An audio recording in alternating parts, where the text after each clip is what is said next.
All right. And we are live. What up, what up, what up, y'all? I am your host, Young Smooth, once again for another late night Friday night interview session with some of the dopest, illest artists that I have met, known, worked with. You'll see because they're all in the place to be. And why wouldn't they want to sit down and talk to me? You know what I'm saying? It is what it is. And I happen to have to my side, which I guess is this side, the lovely Davonne Danielle. Oh my gosh. Say hi to everyone. Hey guys, what's up? Oh my gosh, I am so excited. Like I actually get like super pumped when I do these interviews because these are the people that their music is either touching my spirit, feeding my soul, which I'm already fat, so feed it some more. I love it. Oh, good. Fuck it. It is what it is. But I ended up meeting this young lady through a well-known acquaintance that we have, which is Kojo. And the first time that I got a chance to hear your harmonies was on Did It in a Day 4. That was the first time I was introduced to it, period. And the song that caught my eye was Fresh. Okay. That was a song that caught my eye. And I was like, who is killing this harmony? And then I ended up, pulling out that interview, which is, on some of the older podcasts. And I was like, yo, you are really, really dope. And it wasn't until this project, Skin Tone Brown, that I was like, oh, you are the harmony queen. Okay. I get it. I get it. So we're going to get into that. We're going to talk about a few other things that have kind of come up. Especially with a lot of your videos, which I love those concepts and kind of feeling about what you do. But the first question I want to ask you, of course, now I'm starting most of it like this because it is what it is. How does it feel to start doing these interviews and also like doing your music in the midst of the pandemic? It's a bit different. It's a bit different. This is one of the parts that I enjoy most. Just talking about it, talking about the process, talking about the mindset going into the creative process. This is one of my favorite parts of it, aspects of it. But another large part of what I do is on stage. So that's the part that I'm not getting this go round. But the pandemic, it really gave me time. It really birthed Skin Tone Brown, being able to not be so caught up in the 9-to-5 job, not being so caught up in everything else, the hustle and bustle of life. Like it really sat me down and like, okay, sit down, get something done. Sit down, like you've had the beginning of concepts started. You've started recording songs, but you haven't finished. So sit down and get it done. And that's exactly what I did. And so here we are. And so what was the major concept behind Skin Tone Brown? Well, I kind of work in reverse. So I write songs. I don't title them until after they're done. I don't name a project until after it's done. I don't come up with what actually the overall theme until after it's done. So actually Skin Tone Brown, the title didn't come until Bona was almost done mixing, you know?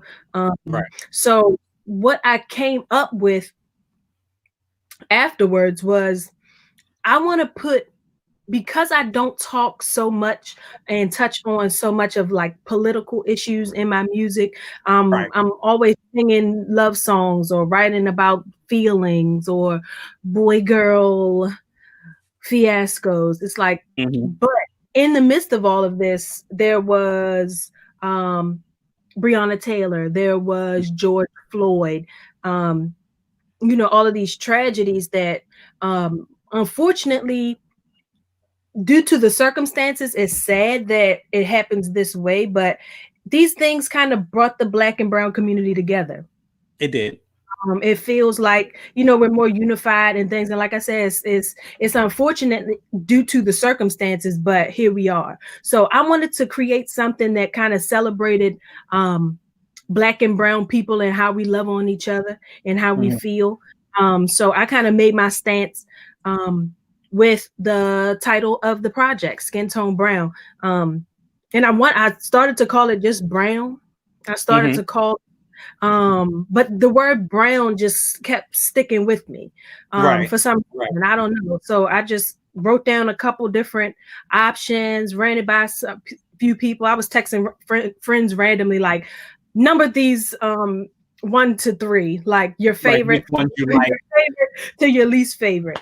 And Right. so and surprisingly, everybody's order was different. Like Skin Tone Brown wasn't at the top of anybody's list. It kind of stuck. It kind of stuck with me. But I was so anyway, that's how we got to Skin Tone Brown. And then the cover art.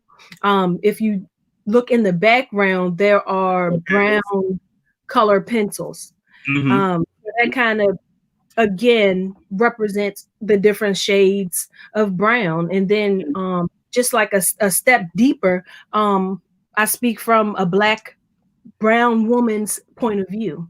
And so yeah, that's really kind of how Skin Tone Brown came about. And you know what I was also thinking when I saw the cover? So I remember reading a article, it was a while ago, about a little kid that was asked to pass the skin tone crayon for the class. And it was a white kid that asked the Black kid to pass the skin tone, the flesh colored one, and it was the lighter flesh colored that they ended up passing. This is what they ended up telling the mother. The mother was like, no, there's a whole array of colors and different skin that we should celebrate that. And so when I saw the title, I was like, okay, and the color pencils. That's kind of what it made me think about. Like, yeah, okay, well, yeah, we need to celebrate that. We come in all different shades and everything is beautiful. You know what I mean? Like, I enjoy a dark sister. Like, the darker the better. Like, I believe that. The sweeter the juice. You know what I mean? So let me ask you this. When did you know that you had a gift for music? Because there's one thing to know that you can sing, but there's another thing when you can sing. Right. I guess early on. Really, I always sang in church. I played the piano in church. But I was never like a soloist. I was never like the upfront spotlight type person. I was always kind of like in the background. I have a twin brother who also sings, but you know, strictly church. And he was always the one, like the little guy that sang, you know. So it was always him. And then when I started playing the piano, we started kind of collabing more, you know, in church. And then it wasn't until like, I would say sophomore year of college, did a talent show. And from there, it was like people really, just the response. I think that's when I fell in love with being on stage, like just the response from the people. Like people really went up. And I'm like, I don't know if they really like me or I can sing for real. You know, there is it's an addiction. It is a huge addiction. I remember being on stage and doing plays in high school and was like, yo, this is an adrenaline rush. You know what I mean? And like having kids who were younger than me asking for autographs. And I was like, oh, okay, I could really do this. Never continued to do it, but always was in the realm of entertainment in some way, shape, or form. So I feel you on that. I feel like it makes complete sense. But these harmonies, who are your inspiration for these harmonies? Because this is what I feel. I feel a little Mahalia Jackson. Okay. I feel almost a Missy Elliott in a certain kind of way, because Missy's harmonies are definitely on point. And I would say maybe like almost a little Brandy, like a Brandy Aaliyah kind of vibe in just the harmonies and the way they're stacked. Brandy for sure. Vocal Bible. I don't know why, but we're going to give it a page. Brandy for sure. I just love, like you said, the way she stacks her vocals. And I know I get on engineers' nerves, but I just like them thick. I like to do at least 4. Yeah. I do 4 of each note, and I'll be like, I like it that way, especially on records like One Little Piece, where it's like that old doo-wop feel. Mm-hmm. So Brandy for sure. Who else? Jasmine Sullivan. Yes. Tweet. Okay. And Yeah, it's super underrated. Tweet. And I believe Missy worked with Tweet. Right. Correct? Yep. Yeah, so that makes sense. Yeah. So yeah, I just love, and just church. Like, you always have at least 3 parts in a church choir. So I always, like, and growing up in church, you always had to sing and know how to sing every part. You're right. You had to know how to sing every part. And then being in like all county choir and all county gospel choir, all high school. So your ear really gets trained, like, for sounds and how to know what the next note is. So that's another part of my one of my favorite parts of the whole creative process is like figuring out, okay, what note comes next? What else can I fit in there? What can I do? How can I move on this one? So yeah, it's fun. And then my other question too is, how do you see music? Like, I remember reading an article and Beyonce was like, it was in at Dangerously in Love, and she was like, she sees music as colors. You know what I'm saying to you? And I've seen other artists that they just, they see it as light. Like when they close their eyes, they know where to focus on to the next note. How does that work for you? I always wanted to see colors. Because I heard, Pharrell. Yeah, Pharrell. Colors. I don't know. What do I see? I really see like the stage. Like when I'm writing a song or when I'm recording a song, I'm like, how does this look live? How does this sound live? Yeah. So that was a big focus on this project, because like I said, the stage and live performances are a large part of what I do. So I was like, how can this translate live? Like, I feel like every song me and the band could just pick up and go. Yeah. Like it would be like a reworking, or like, okay, let's do it this way. I feel like we could pick it right up and go. So I don't think I see One Little Piece, especially for One Little Piece has so many layers and harmonies, and we'll get more into it. But I had a thought.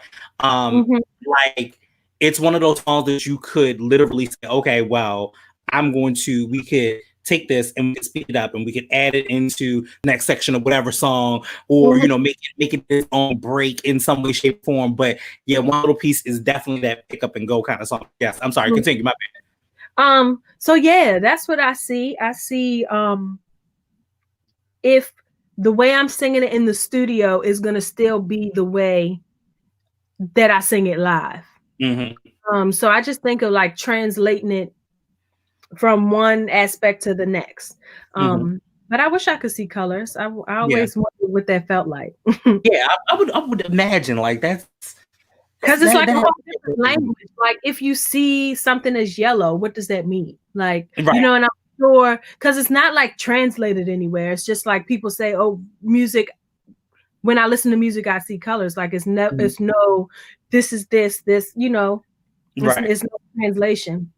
So and what's funny is, speaking of colors, you talked about originally just the word brown and just the color brown being the original part of the name.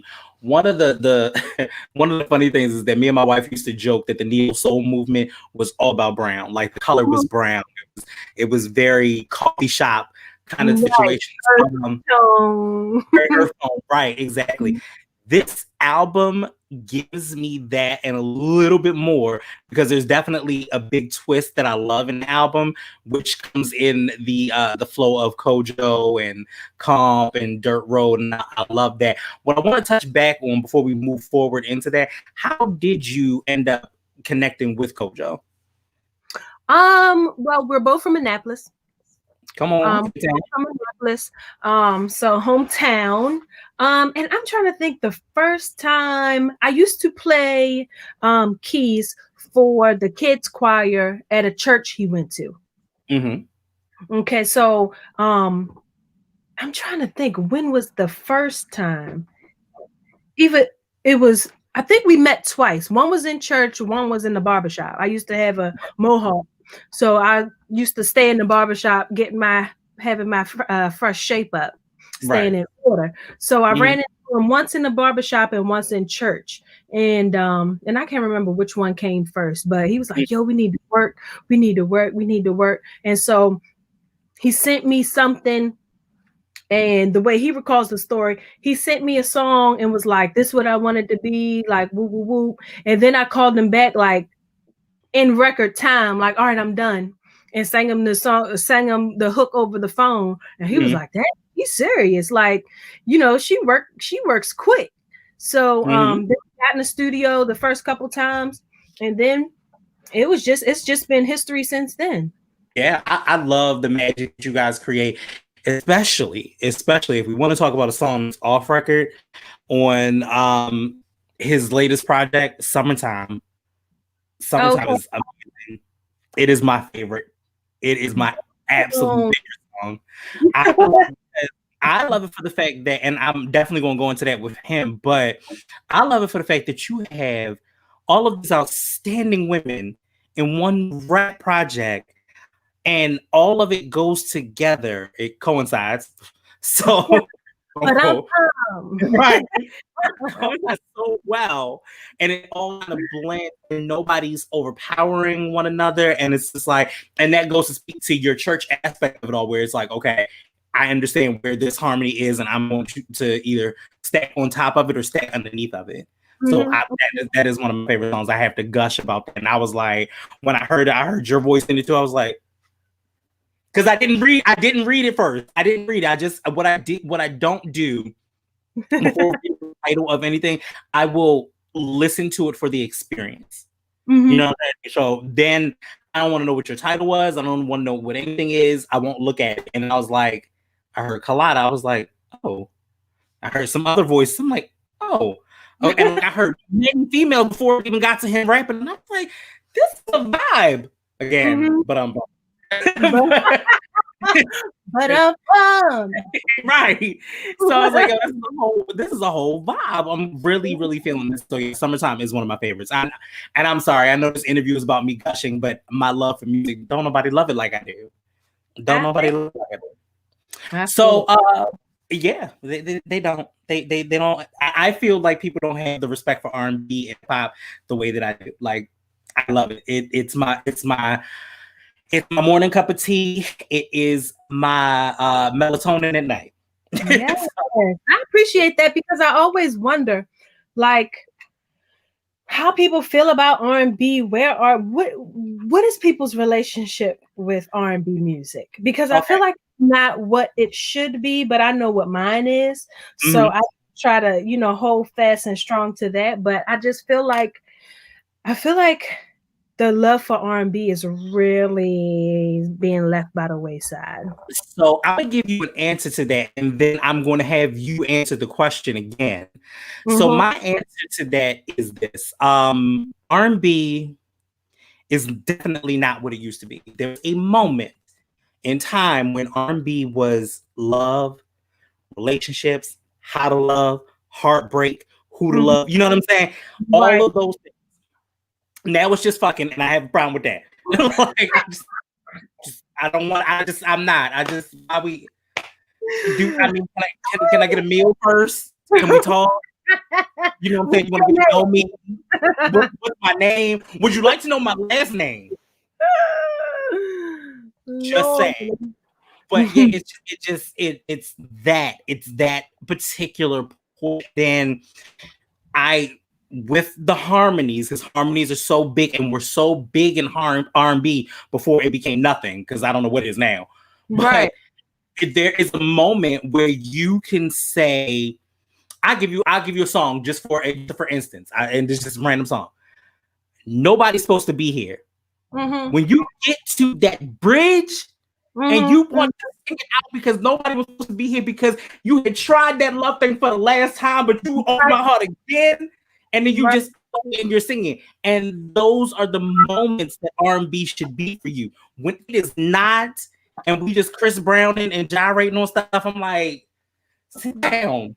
Right. There's a time and place, but sit down. And then on the other spectrum of it all, you also had the neo soul movement. Neo soul spoke to exactly what it was. It was soul. It spoke to your soul. So it could be churchy in a way and make you feel something and make you sad or make you happy. If we're just about the sex, I'm not feeling anything at that point. You know what I'm saying? But that is my answer to R&B from a consumer standpoint. As an artist, what's your relationship with R&B? I just love it. I love everything about real soul music. It's so many, and I'm really not one to. It's so crazy the feeling I have, the strong feeling I have towards R&B and soul music, because I really don't subscribe to genres per se. But and you may see us hashtag this all the time. It really is. It's just different. Like right.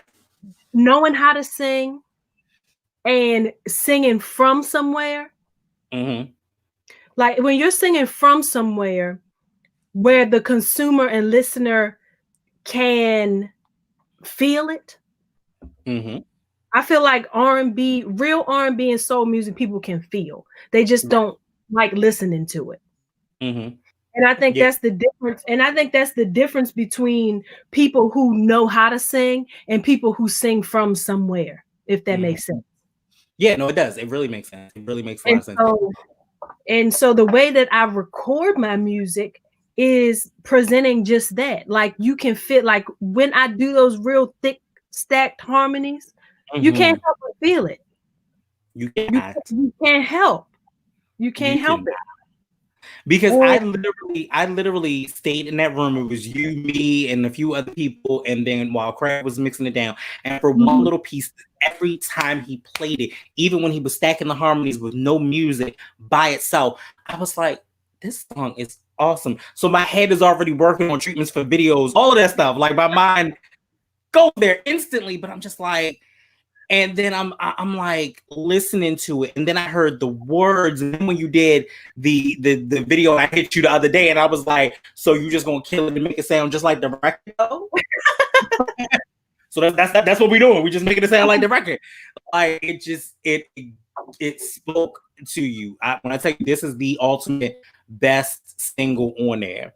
But before we go any deeper into this album, because this album is just, again, everything, let's talk about some past stuff as well. Okay. The opening for Babyface. Yeah. The legendary face. The legendary Babyface. Kenny. How? Kenny, Babyface Edmonds, like what? So, and this just goes back to your network is your net worth. Yes. And when you work with people closely and they believe in your gift enough to share with other people that they're connected with. So he has a friend that a guy he connected with on the road a few years back. And I end up meeting him. I know the first time I met him wasn't in Texas, but they were at South by Southwest. His fiance is the head of entertainment at Maryland Live Casino. Okay. So from there, I got on stage with him at South by Southwest. She was like, "Send me your information." So next thing you know, she was performance together. Right. The chemistry is crazy. Yeah. But I'm pumped.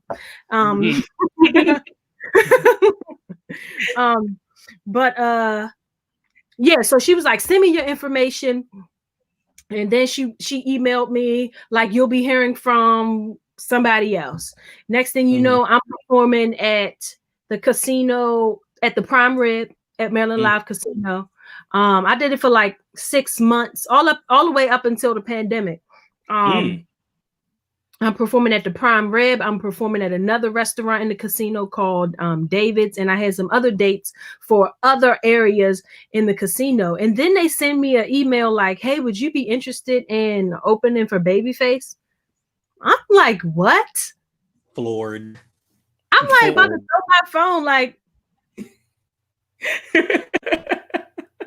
I'm like, why are you playing with me like that? You don't ask anybody. You tell them you're opening for Babyface. This day, this time, be there. And they could have told me anything. They could have told me right now, we need you in an hour. I would have been on the phone like, y'all, come on. We got to make this happen. Put your shoes on. We about to go open for Babyface. Come on, we talk about it when we get there. We'll figure out what we perform when we get there. So basically, yeah, Co was the go-between who connected all the dots, and then we went from there. Mm-hmm. So I love it. Did you get to meet him personally, or did you just open? I saw him. He was in. He was very much in a hurry. He was very much in a hurry. He was just like, "Hey guys," and we were all just like, nobody wanted to be like. I mean, you're talking about people don't understand. Like, we talk about the levels of the king of R&B, which again, Jacquees, don't say it. Don't play. But talk about because I've done podcast after podcast on that, and it's just angered my soul. But we talk about the king of R&B, but we fail to realize that Kenny Babyface Edmond has made the soundtrack to your life. You probably were made to Babyface and don't even know it. Whole time. And not to mention the fact, I was very happy, and I was kind of happy and sad because he had to postpone it. But like the 25th anniversary of Waiting to Exhale, do you know what that album is? Right. Like, yo, I realized, like, sitting at the concert, of course we were like front row.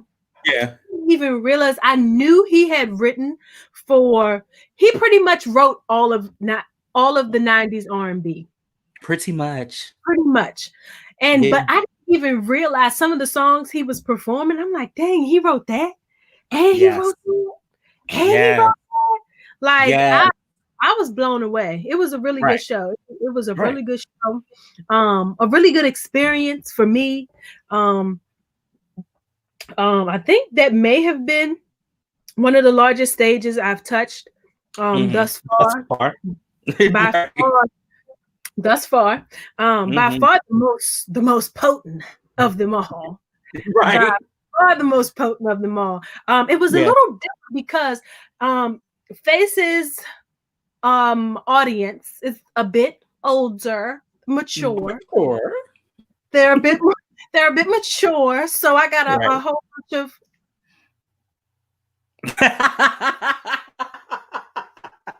that good old right. Nice.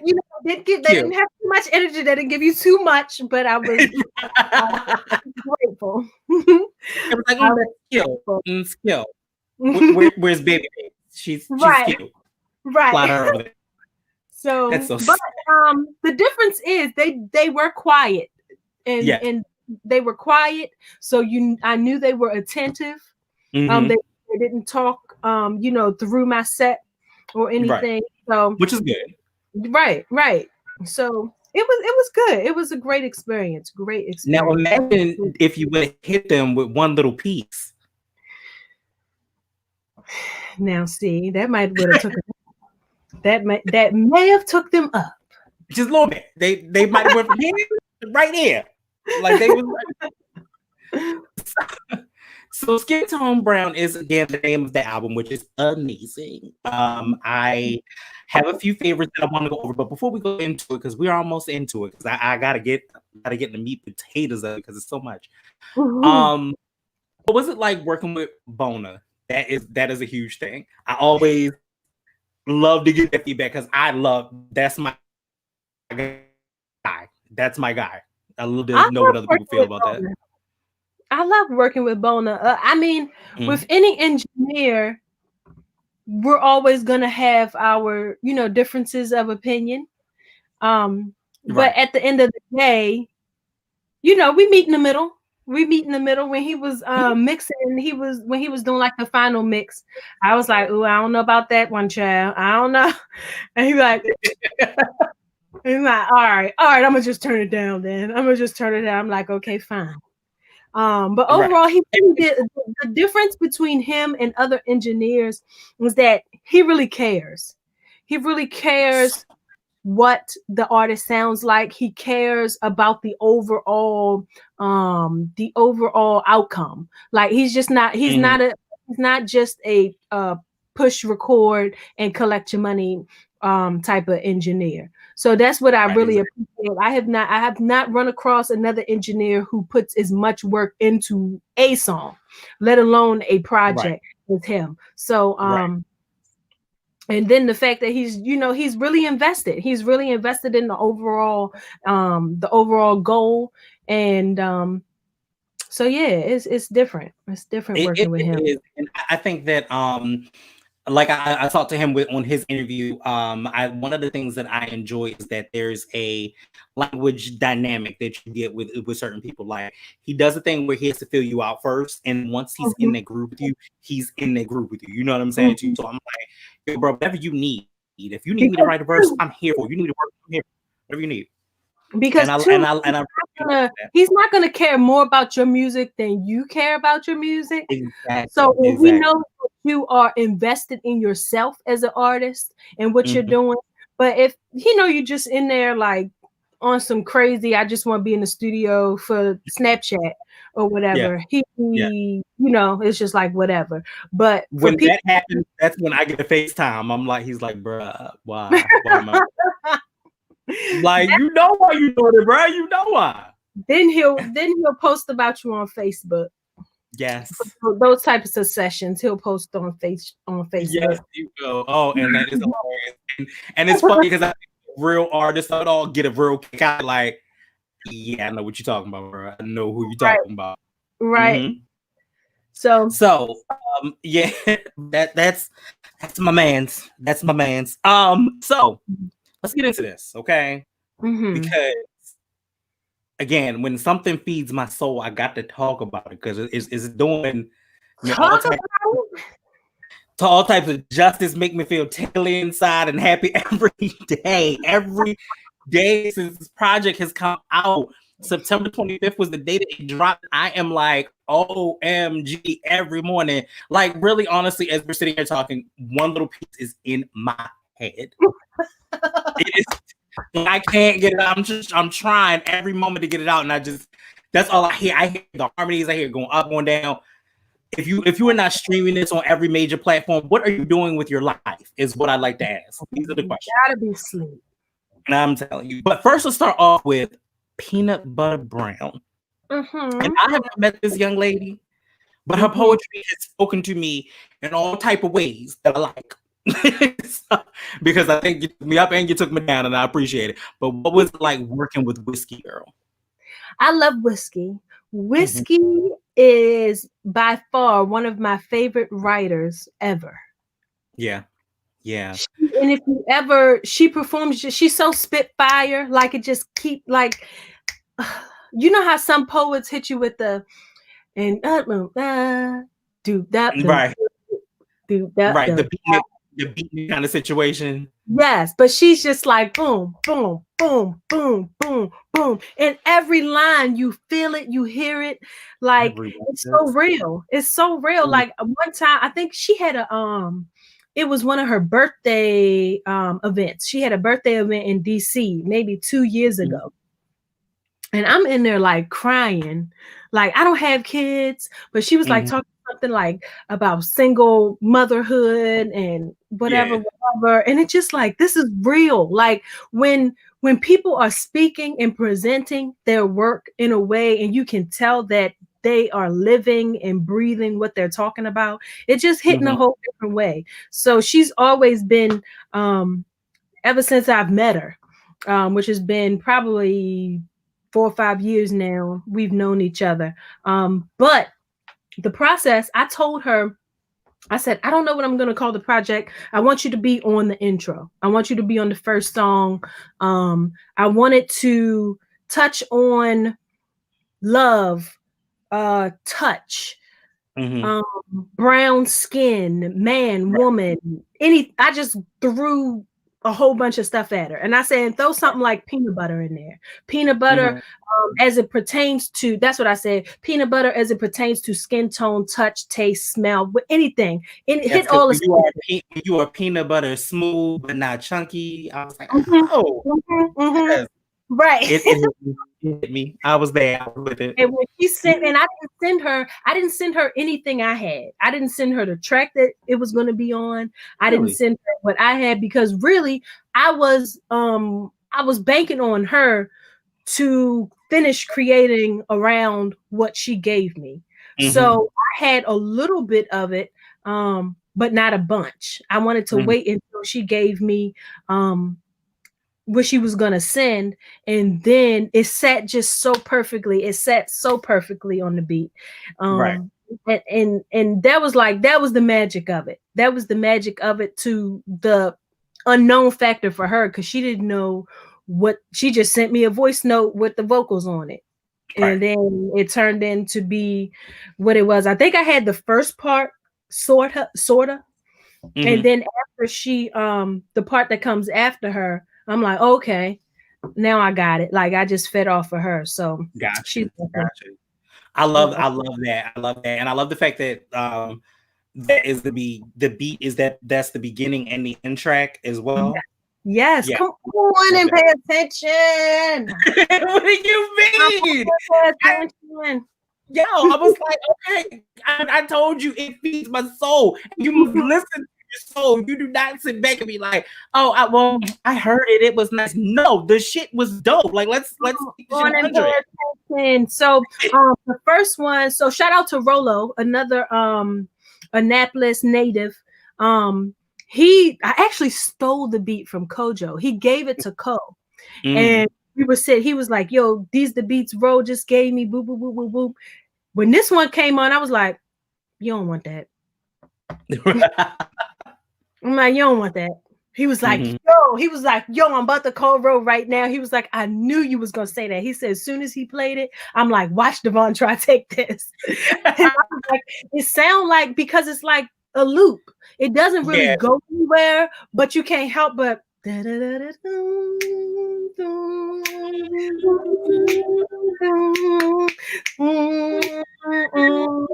like No, it gets me. I love it. It already just sets the tone yes, for this. It's not one of absolutely. those things. It's not one of those things where you have to be like, the one thing that I love about this album is you don't have to guess it. You don't have to guess what it is. You don't have to guess the feel. You can feel in that moment. Speaking of which, my Mm-hmm. other favorite song is Home. What? Okay. Come on, I'm not going to listen to it just to be listening. It's one of my favorites. Um, it's it's one of the ones that kind of eases your mind and eases your spirit, but it's weird. I don't know where I am personally, but it shakes me a little bit. It shakes, Mm. if that makes any sense. It shakes me because it's almost to a point of not so many things have changed in this perspective and in 2020 in general, and you're kind of like, I just want something to feel like home. You know Yeah. what I mean? You just want those moments to feel like home. And then like I'm sitting like, okay, I'm telling you and apparently telling the world. I had a Mhm. moment of kind of breaking down a little bit because I was like, I was in my car and I was listening to it and I'm just like, yo, shit just is not the same anymore. You know what I'm saying to you? And for some reason in your melodies, it felt like hug. And Mm. I was in tears like, Yeah. damn, I kind of needed that. So Home is definitely one of my favorites. One of my Oh favorites. wow. That's exactly how it felt. Awesome. And nobody's music thus far has done that to me. So I appreciate you. Thank you for breaking me down in the pandemic. I'm just saying. Breaking me down. I was like, I think it was like the stress of what was going on in my day, and I just was playing it. I was playing for the reasons of, and this is recently, so I was playing it for the reasons of course, the interview, no doubt, absolutely. But I was definitely just playing it, and it hit me, and I was like, damn, I just want stuff to feel like home again. So Yeah. yeah. But take us through that. How did home come about? Home came about. My glasses keep fogging up. But I always feel like, and like I said, I always say I'm like a big ball of mush. Like, so all of my songs are like super lovey-dovey, super this is how I feel. So when I think of home, when I think of a place where there's love overflowing. Sorry, I had to do it. When I think of, like, for example, if you are dating someone, say, sorry, if you are dating someone, people don't always feel right in your space. Right. So when a person comes over and it feels like, oh, you belong here. Like, you sit on the couch, you just plop down next to them. Like, it just feels right. So I think, so that's kind of the idea. Like, you feel like home. And it kind of touches on like being apprehensive or afraid to be in that space again because you've been there before. Exactly. What did I say?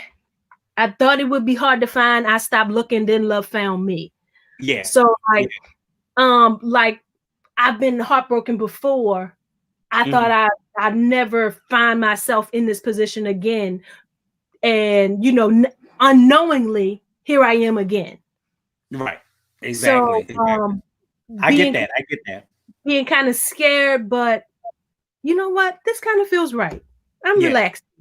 So, and what I also would think to that effect, especially with like home in general, one love tidbit that I believe, I wholeheartedly believe, is to be with someone in comfortable silence.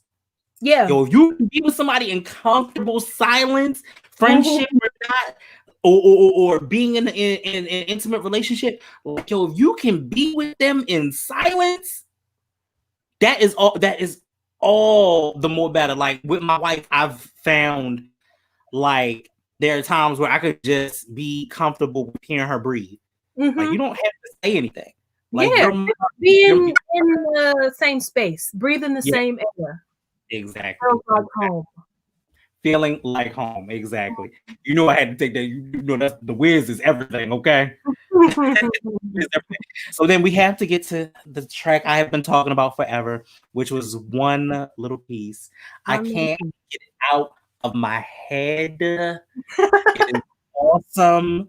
I feel like this needs to be on Tiny Desk. Like yes. You know, I'm going to speak it into existence because but One Little Piece, like, just take us through that whole song. That song's moments of just everything. And how do you come up with the harmony? You know, okay, where should I start? Where should I begin? Harmonies, because it's my favorite part. I still hear them right now. The harmonies, they come last, actually. What? So, Smiles, that boy good. That's who produced the record. He, if you go back into my catalog, he's done some of my greatest hits. So, Downtown, Kick It, All Night Long, all the stuff that people know and love. Downtown was like I love the video for Kick It. Yes, thank you. Thank you. You're welcome. So he has a way of kind of gearing you in the way. He gives you a starting point, I'll say. So he names the tracks, and I almost always go with the name of the track. And then it kind of captures a feeling in a moment in time where you just build from there. And I think I started writing this song years ago.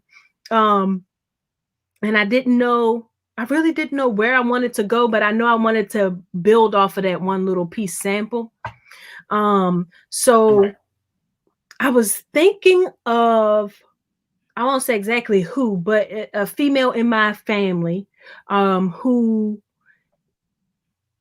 spent many years with a man that Mm-hmm. in entertaining the man and being kind of always available, readily available whenever, but he wasn't always the same for her. So I'm like, Mm-hmm. dang, people, we getting old. Like time is running out. We don't know how much more time we have.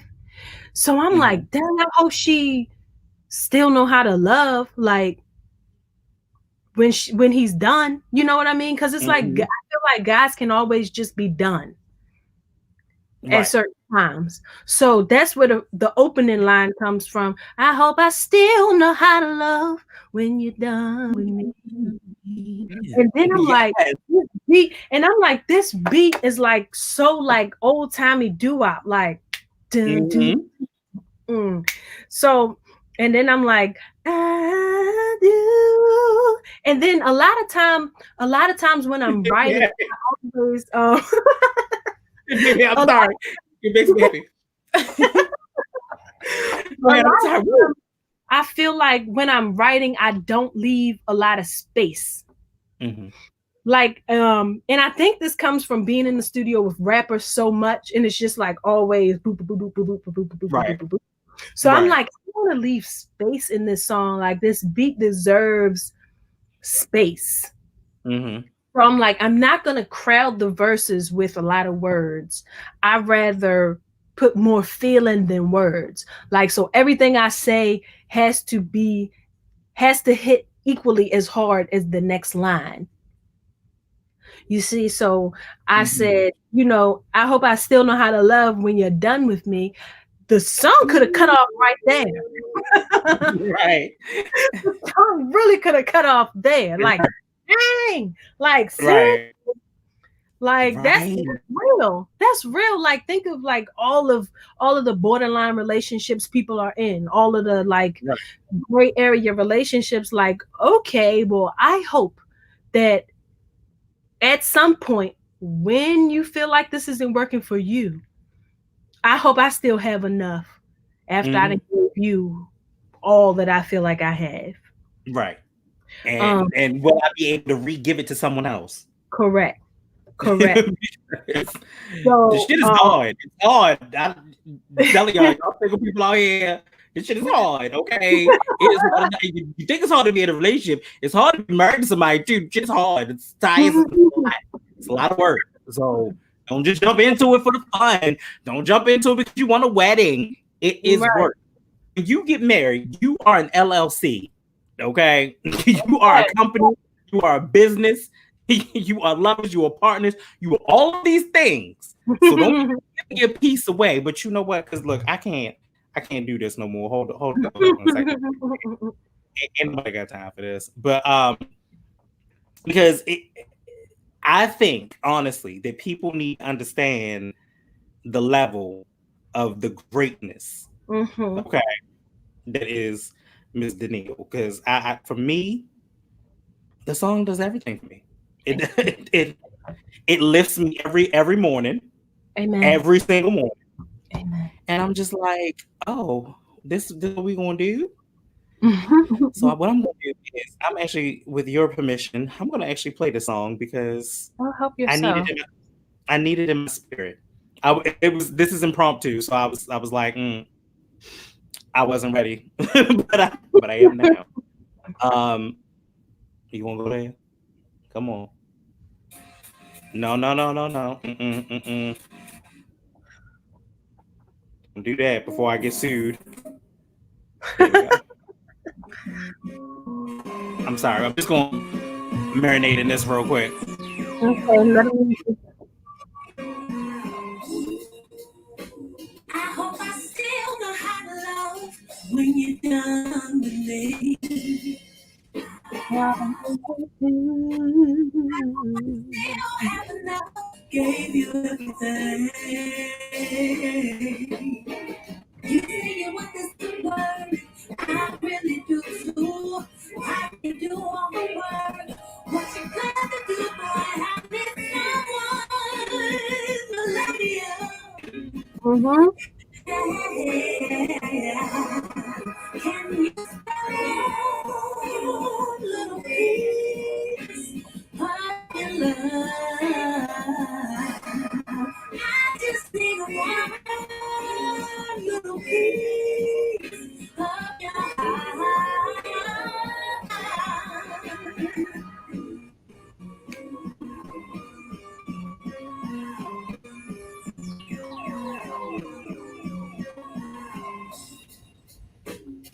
Now I don't know why I love you so much that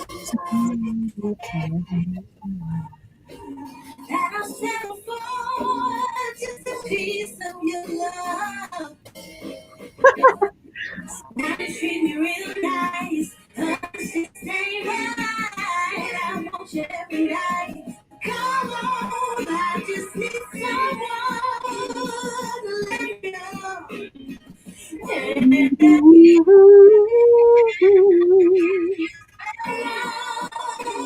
Little piece of your love. I just need one little piece of your heart.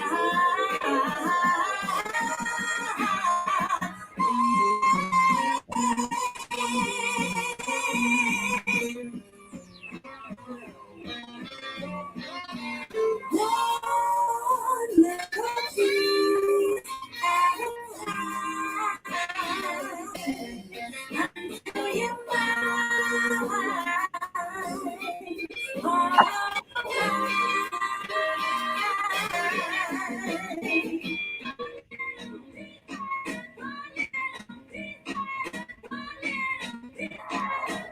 I love your music.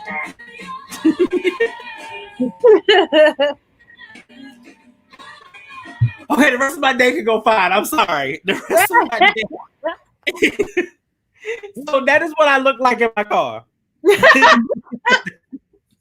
That is exactly what it looks like in my car on a regular basis. Okay. And I usually I really like don't want to play anything, but this I promise you is in my spirit. You saw I was able to sing all the words.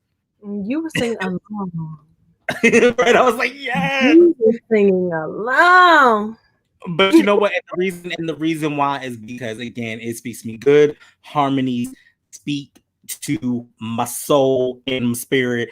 I ain't got time for no bad harmonies. So, two of my other favorite songs are "One of Those Days" and "Around the World." First of all, I was hoping that Kant would do it, and he did what I thought he was going to do when he was like in "Around the World," and I was like, yes, y'all understand and get me. But how did those studio sessions come up about? Because I know "One of Those Days" has Kojo on it, so you know that is a given at this point. But "Around the World" with Comp and Dirt Road, how did that end up coming about? You know what's funny about "Around the World"? Mm-hmm. I kind of filled in the gaps. I gave the beat to Cole and Dirt Road. I'm like, do y'all Kilo Jones thing. I want Kilo Jones. Mm-hmm. But it ended up being Comp and Dirt Road. Right. I didn't have an idea for it, really. I'm like, y'all start and then I'll finish. Right.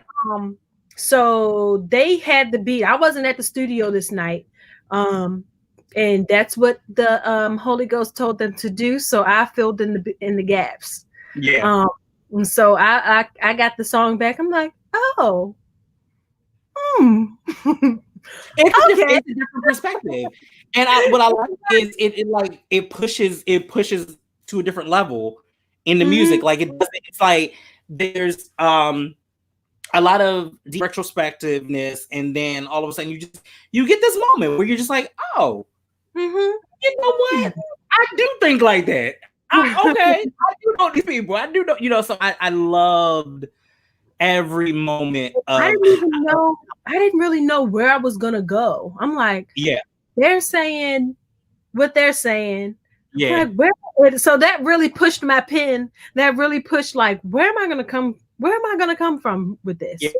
What angle what angle can I come from? So I think the morning before, the morning of the studio session, the morning of the day when I was gonna go record my verse, I still hadn't had anything. And I think I seen a meme or something, and it was like a picture of a mango, and it was something like, "Girl, let that man go," or something like that. Oh, right. Something like that. And I'm like, and I chuckled a little bit. So I was like, dudes be for everybody. Let that man go. And then I just kept it going. Look, he can't keep from smiling, and it's that close. Right. So you can strike anywhere. So anywhere. I just built from that for real. And it just fit. And you know what the crazy thing is? Speaking of pushing the pen, this is another reason that I love working with Crab. Like I had something he had me work on, and because he voted on a new name, I now have to change the verse. And so now that means I had to push my pen. And I will say, and I'm going to say on my show, and if you ever watches it, for the first time ever, this is the first time that I've had to push my pen. Like I'll usually have a secondary verse in the work, but I've never had to go back and say, okay, let me revamp it completely to refit. I've never had to do it like that. And your boy ain't never scared. I ain't never scared to do it. But I will say Crab is the first person to make me re-push me. I've never re-pushed it. Never had to, because I've always been like, yo, ball for ball, toe for toe, I'm gonna kill it. You know what I'm saying to you? And just to have that confidence in me. But I love that, and I love when artists are like, okay, let me refocus this pen. Let me not think that what I thought was good was just on the surface. I can do more. You know what I'm saying to you? So I just want to thank you. Thank you, Lady Denise. Like, I bow down to you. Thank you for keeping R&B alive and well. That it can be all of those things. Like it can be not even ratchet, because ratchet is not the word, but it can be righteous, it can be uplifting, and it can also get in your face and tell you, hey, I'm here. You know what I mean? So I love that. I love that. I didn't touch on one of those days. Oh yeah, I'm sorry. Yes. Oh, that was my other favorite song. Yes, because Cole always goes very, very deep. And that's that was my only request. We always kind of work kind of loosely, like whatever you feel. Whoever feels something first, or whoever has the idea first, will build from there. And I was like, and if you ever been to one of his shows, you see like the passion, emotion, and like power behind his presentation. I'm like, I want that. I want the church code. I want the, facts only. I want the grit. Right. So he was like, okay. And I think I said, let's just do like one of those days. Like it's just like you're not in the best of moods, you're not in the best of mental spaces, and just build from there. And so that's just like for instance, speaking of the performances, I think the New Year's Eve thing that we did at one point. Like, and seeing that type of energy, you know what I mean? And even in this room where I have redecorated, I have his crown. I still have the crown. Got one. Yeah, I was like, you know what? I'm like, I think it was at my job, and I'm like, oh, damn, okay, whatever. And it's like I ended up taking it, and like, and even throughout like my whole episodes of the podcast, it would just be there. And so once I finally, that's been like, it was a year and change. And so all right, well, once I redecorate this room, I was like, how would this play into the scheme? And I just tacked it to the wall, and I was like, Kodo, he's a part of this room. And I think the room still has so much more to go, but I love it. I love it. It is my ode to this side is R&B, and this side is the R&B side, and then this side is the hip hop side. So all of my most of my CDs are in this, and most of the greatest CDs, and then all of the pillows behind me. So it's my love for music. Yeah, but I love that. I love this album with a whole passion. Like I can't stop gushing about it. And I gush about it because when people say yes, they want to do an interview with me, I'm like, yes, thank you. I turn up. You guys flip my whole day. Thank you. You flip my whole day. Like, and I'm glad. And I like doing interviews with people like you who get beyond the surface level of your work. Like, so what got you started? Like, it's just like people that pay attention or you know, take the extra step to do a little bit of research to learn a little bit about the artist. Makes the conversation a bit richer. So I do appreciate that. Well, you're welcome. And here's the thing, because I can't honestly tell you that I've gone up for the song. And then one, don't know words that about that life. And then two, not only that, it's like I don't want to get you because there's a lot of stuff that comes across my desk. There's a lot. And there are days that I'm like, in order for me to not be an asshole, how about I just say nothing? Let me just say nothing, because I don't want to hurt your feelings and I want you to reach for the stars and work on your craft. But I also don't want to, I can't get in the space that I'm in it right now and wholeheartedly do a real interview and say, yo, your shit is dope, when I'm lying, and I don't want to lie. My mama ain't raised no liar. Do you know what I'm saying? Yeah, it definitely takes a person to be you know, to do this kind of thing. I don't know if I would be able to do it. Yeah. You know what? I don't know. I think that it came from the whole podcast situation, and then what ended up happening with me and Obstacle was that it evolved into that. You know what I'm saying to you? And it was just like, yo, this is a thing. And I'm like finding so many different artists and all these people, and we're all connected in one way or another. Like, the crazier part about that is Cole only came across my desk after I had found Colada, and then everybody from the Goldworm, so on and so forth. But the funnier connection between all of it is that Krav knows my cousins, like all of my family. Oh, wow. It's surprising. And I still have a lot of family that's connected out in Annapolis. So that, and it's weird how that connection works. And then for me to just shoot my shot, reach out to Cole, and he'd be like, yo, I'm down for it. And every time I got with him before an interview, he was like, yeah. So it strengthened my love for what I do. And like I said, yo, my whole thing for this was I want to be the Angie in my city. Like, I want to be Angie Martinez in my city. Like, get these interviews and don't worry about the rest of the BS, and just like, yo, let's have dope interviews, but only for shit that I love, that I want to push, but not, I don't want to do it just because. I don't want to do it because I'm getting paid. Right. Like, that is the thing. So one thing I wanted to do was tell you what I wrote about this album. Okay. So this album is that feel good music. That feels good to the soul. It's what the soul has been missing. It's an uplifting experience. There are moments that take you to church, that make you feel like you've found your spirit on Sunday, or you're ready to clean the house on Saturday. Yes. There's a growth of a woman, her love, and her journey to find love. This is the transformation of an R&B moment. And there is a love in having your skin tone brown. Come on. And that's and that is my real thought about this album at this point. Yes, I love that. Thank you. So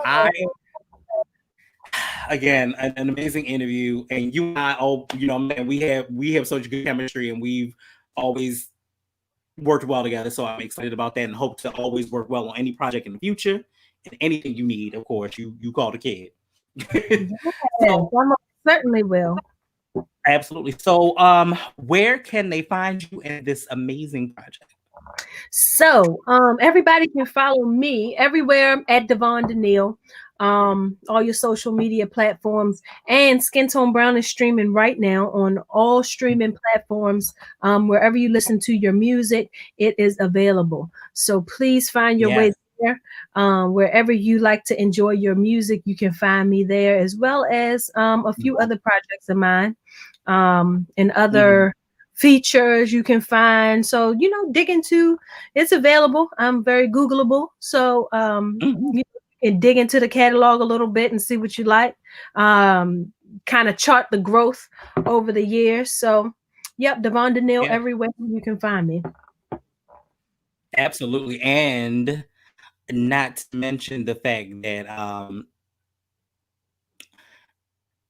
if you find it and you're looking for somebody else and you just don't happen to see the cover or whatever, you don't know, if it ain't touching your soul, it's not Davonne Danielle. Just gonna put it out there for you, okay? If it ain't touching the back part of your ribs, it's not Davonne Danielle. Just so you know, okay. But but like I like to close out every episode of all the shows is fear, false evidence appearing real. It's only real in your mind if you make it real in your mind. So Miss Danielle is an amazing talent that pushes. And I think when we first, I was like, oh, she's very shy, reserved. I got to know you and got to know you through this music. I love it. And I think that you are going to be amazing. So everybody, make sure that you like, share, subscribe to the channel for more interviews from dope celebrities. You don't go anywhere after this. I'll go ahead and close out. And I appreciate y'all. And we will be back for the next one. So let's come back for Interview Friday. All right, y'all. I love y'all. Peace.